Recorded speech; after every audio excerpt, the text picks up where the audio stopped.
Acho que é indiscutível perceber que estamos a conversar com uma pessoa que tem o melhor palmarés dentro do futebol de praia do mundo e alguém que já recebeu prémios e números dentro desta área e até vimos tido a preceito para poder ter uma conversa mais de igual para de igual. Principalmente para quem não te conhece, Madger. Quem é o Madger? Antes de mais agradecer o convite, Alexandre, para partilharmos aqui algumas experiências e algumas vivências ao longo de não só de 22 anos de carreira no futebol praia, mas de uma carreira que vem mais de trás. E agora, passando aqui ao Madger, o Madger é um miúdo, como tantos miúdos no mundo, que gostaria de ter sido jogador de futebol 11, e começou assim a minha caminhada. Comecei nas camadas jovens do Estoril Praia, depois tive também uma passagem pelo Estoril Atlético Clube, que era o outro clube, que era o clube satélite, pode-se dizer assim, na altura do Estoril Praia. Mais tarde tenho um acidente de moto na transição, que é, a meu ver, a transição mais importante a nível de formação, que é quando passamos dos júniores para os séniores, e tive 2 anos e muito parado, e depois, mais tarde, tenho um convite para experimentar o futebol praia, mas confesso que eu desconhecia totalmente o futebol de praia. Sabia que havia uma seleção nacional, pouco mais, não sabia regras, não sabia a dimensão do campo, mas apostei, e a verdade é que foram 22 anos de carreira no futebol de praia. Olha, surge-me aqui algumas curiosidades em relação ao que tu acabaste de me dizer. Primeiro qual foi a grande diferença que tu notaste do futebol de 11 para o futebol de praia? É completamente diferente. Aliás, eu tive a felicidade de poder competir nas 3 vertentes do futebol. Passei pelo futebol 11, futsal e futebol de praia. E tenho a dizer que todas elas têm um grau de exigência completamente diferente, um enquadramento completamente diferente, e a principal diferença que eu encontrei foi, sem dúvida, o tipo de superfície. Ou seja, quando joguei futebol 11, a bola rola com alguma naturalidade, dependendo dos campos também, pode-se dizer. Depende um bocado dos campos às vezes. Também apanhei campos, parecia campos quase de futebol de praia. Mas a verdade é que o grau de exigência é, por causa mesmo do tipo de terreno, é completamente diferente. A meu ver, apesar das grandes diferenças, até da diferença da dimensão do campo, é mais exigente, acaba por ser mais exigente a nível físico o futebol praia e de um grande desgaste. Tu, pegando nos 3, já que passaste nos 3, continuas com essa ideia que o de praia é mais exigente? Eu continuo com é assim, cada um tem o seu grau de exigência diferente. O que eu digo é, nós jogamos em condições que são condições muito diferentes ou muito adversas daquilo que encontramos no futebol 11 e no futsal. O que é que eu quero dizer com isto? Jogamos numa superfície que toda a gente sabe que é muito difícil. Às vezes até a andar na praia nós ficamos cansados, quanto mais a competir e a correr. E depois não nos podemos esquecer que a maior parte dos tempos nós jogamos com temperaturas possivelmente acima dos 25, 30 graus. Quando normalmente nos pavilhões isso não acontece, e no futebol 11 também raramente acontece, porque no período de verão, a não ser quando é as seleções nacionais, no período de verão é quando normalmente há a pausa e não se compete. Pegando no teu infortúnio, que infelizmente levou-te a ser o melhor do mundo dentro desta área, ao início de uma coisa que tu desconhecias, ela começou-se a tornar uma paixão. Ou seja, isto foi um manter de uma paixão, pode-se dizer assim. O que é que eu quero dizer com isto? Eu quero dizer que a minha paixão sempre foi o futebol, e tal como vários treinadores com quem eu tive o prazer de trabalhar me diziam, isto quem joga a bola em qualquer lado. Por isso é que eu acho que isto foi um manter um bocado da minha paixão. Não me arrependo em nada de não ter vingado depois, mais tarde, no futebol 11, ou seja, porque eu tive uma tentativa de um regresso ao futebol 11, porque realmente encontrei ali um futebol que se adaptou às minhas características muito rapidamente. E então, quando assim o é, nós apostei no futebol de praia, com o intuito de manter a minha paixão que eu tenho ao futebol. Pegando ainda nesta tua vertente e olhando para os teus 22 anos de carreira dentro desta área, como é que foi para ti a primeira vez que tu vestiste a camisola da Seleção das Quinas? O que é que tu sentiste nesse momento? Ui! Eu senti, aliás, o que eu senti na minha primeira internacionalização, senti precisamente a mesma coisa na minha última. É um motivo de um orgulho imenso vestir a nossa camisola. Quando vestimos aquilo, parece que aumentamos o nervosismo e é uma realidade, porque ficamos com o peso de carregar uma nação às costas e não queremos falhar perante essa nação. E depois, quando foi a primeira vez, foi por estar rodeado, na altura os meus ex-colegas, eram tudo ex-jogadores de futebol 11 e alguns deles aqueles que eu via na televisão e nunca imaginaria que iria partilhar um balneário ou um campo ou ia jogar ao lado deles. E por isso aumentou o meu nervoso miudinho, pode-se dizer assim, porque não queremos falhar perante aqueles que são os nossos ídolos. E para além disso, muitos deles depois acabaram por comprovar que, para além de serem ídolos dentro do campo, são fora de campo porque tornaram-me numa pessoa mais humana. E o que é que tu sentiste na primeira vez que ouviste o hino nacional com a camisola ao peito? Bem, senti uma enorme alegria. Eu posso dizer que senti uma enorme alegria. Porque eu, quando comecei no Futebol 11, nós temos sempre um objetivo e quando nós somos ambiciosos temos um objetivo e o objetivo máximo é chegarmos a uma seleção nacional.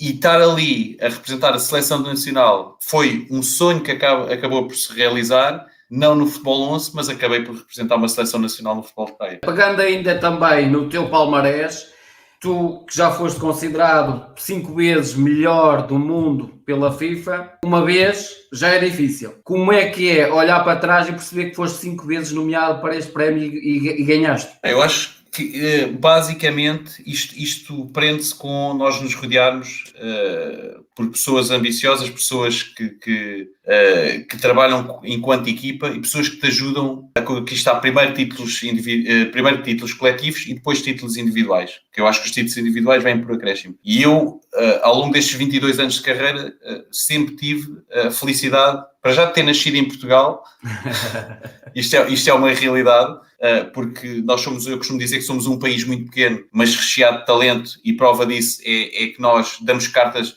não só no desporto, mas em variadíssimas áreas. Somos os melhores do mundo em variadas áreas. E quando assim é, torna-se tem mostrado isso.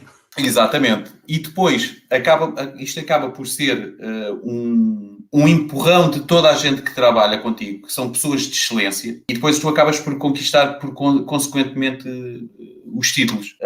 Se tu me perguntas assim, mas tu sonhavas em ser o melhor do mundo? Talvez. Não te vou esconder que não. Acho que toda a gente, quando seja no que for, eu agora estou na universidade e quero ser o melhor aluno. Isto é tem a ver um bocado com a disciplina no desporto. Nós, quando temos uma coisa na cabeça, somos disciplinados e tentamos atingir os objetivos. Mas, de qualquer forma, acabo por ser integrado numa das melhores, atualmente a melhor seleção do mundo, mas desde o início, desde que eu entrei, sempre me rodeei por pessoas ambiciosas e, quando assim é muito mais fácil atingir os objetivos. Para ti, que já ganhaste campeonato nacional, campeonato europeu e campeonato mundial, qual a grande diferença de cada um e se existem sentimentos completamente dispares uns dos outros? Bem,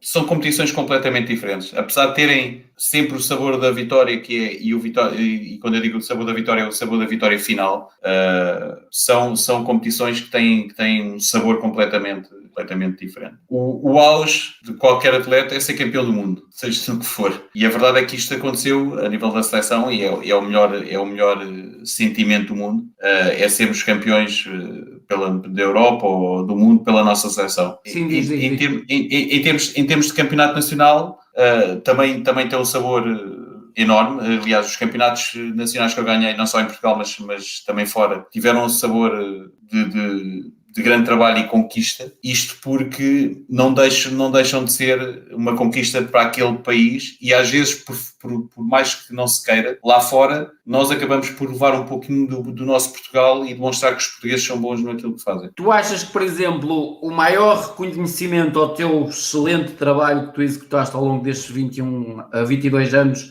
foi depois das tuas conquistas europeias e mundiais? Esta é difícil. Não, nós sempre tivemos, não no início, tendo em conta que era uma modalidade relativamente recente e que pouca gente acreditava nesta modalidade e até achavam que nós éramos, no verdadeiro sentido da palavra, os os brinca na areia. A verdade é que no início não sentimos esse apoio e nos colocarem no sítio meritório, que eu acho que o futebol praia merece, cada um merece estar num sítio meritório de excelência. E a verdade é que depois de 2001, quando fomos a primeira vez campeões do mundo, aí sim, aí é que eu senti que realmente foi um dos principais passos para as pessoas que nos começassem a ver de outra forma. Qual foi o jogo mais difícil que tu tiveste e porquê? Já tive tantos. Isso é uma pergunta muito complicada. Assim, o que te marcou mais? Eu tive vários jogos que marcaram, mas posso falar agora num que é mais recente, se calhar as pessoas identificam-se mais. Se quiseres o top 3, chega. O top 3, eu claro que vou colocar sempre as finais dos campeonatos do mundo. 2001 contra a França, 2015 em Portugal frente ao Tahiti e agora, mais recentemente, em 2019 frente à Itália no Paraguai. Pegando também nesta vertente, porque existem atletas atualmente que estão também a enverdar por essa área, ou gostariam de enverdar por essa área. Quais são as principais dicas que tu darias, sendo tu alguém de referência mundial dentro desta área, quais são as principais dicas que tu darias a estes atletas que estão a pensar ou seguir esta área ou que já estão dentro desta área? Bem, eu dou sempre, até acabo por ser um pouco repetitivo, mas a dica que eu dou generalizada, não dou só para quem vai abraçar o futebol praia ou vai começar no futebol praia, mas no dia a dia e na vida, eu acho que nós devemos ser assim. Nós temos sonhos, por vezes temos medo de arriscar, temos medo ao primeiro percalço de não, vou desistir porque isto não é para mim, apesar de ser o meu sonho, vou envergar por outro lado, outro caminho. E então a dica que eu dou é sejam persistentes, procurem e busquem o vosso sonho e não desistam logo à primeira pedra no caminho. Tens passado aí algumas dicas ao teu filho? Passa algumas dicas. Eu passo algumas dicas, mas ao contrário do que as pessoas possam pensar, eu nunca, aos meus filhos, nunca incuti nada que eles não queiram. Ou seja, o que é que eu quero dizer com isto? Eu quero dizer é que eu nunca incuti sonhos meus. Eles têm que amar aquilo que fazem e o pai está sempre aqui para os apoiar. Olha, ao longo da tua vida existiram momentos de autodescoberta que tu possas partilhar connosco, Madja? De autodescoberta? Eu, por exemplo... O que é que eu posso falar da autodescoberta? O que eu te posso dizer é que eu, ao longo da minha carreira, principalmente no futebol praia, todos os anos eu ia descobrindo qualquer coisa nova em mim. E também, muito baseado nas pessoas do staff com quem eu trabalhava, também iam-me incutindo algumas coisas de forma a potenciarem algo de novo em mim. Porque nós, se formos repetitivos e iguais, somos previsíveis, principalmente no desporto. Se eu fintar sempre para o lado esquerdo, ao fim de 6 meses, o defesa que me vai marcar já sabe, este aqui vai sempre para o lado esquerdo. E então eu fui-me redescobrindo todos os anos. Todos os anos eu tenho dado passos diferentes, com a ajuda de muita gente, sem dúvida, e se calhar daí o sucesso da longevidade da minha carreira. Pegando uma última questão para avançarmos para a base seguinte, que é o propósito de vida a seguir, qual foi o estádio que ou o ambiente, não vou dizer estádio, o melhor ambiente que tu viveste enquanto carreira, quer a nível de clube ou de seleção? Qual foi o melhor ambiente que tu viveste e porquê? Que mais te impactou? Bem, a nível de seleção, a resposta é muito fácil. Sermos campeões do mundo em Espinho, num estádio completamente cheio, eu ainda há coisa de 3 dias me enviaram uns vídeos, inclusive da Fanzone, que nós nem tínhamos a noção, e ver realmente que os portugueses, no nosso caso foram o 13º jogador, porque para o Campeonato do Mundo vão 12, foi o 13º jogador e foi um ambiente fantástico. E esse aí não há hipótese, foi Espinho. A nível de clube, tive alguns estádios por onde passei, mas talvez o que mais me marcou, para além do Sporting, não é? das conquistas que eu tive com o Sporting, foi sem dúvida ter sido campeão europeu com o Lokomotiv a primeira vez em Itália.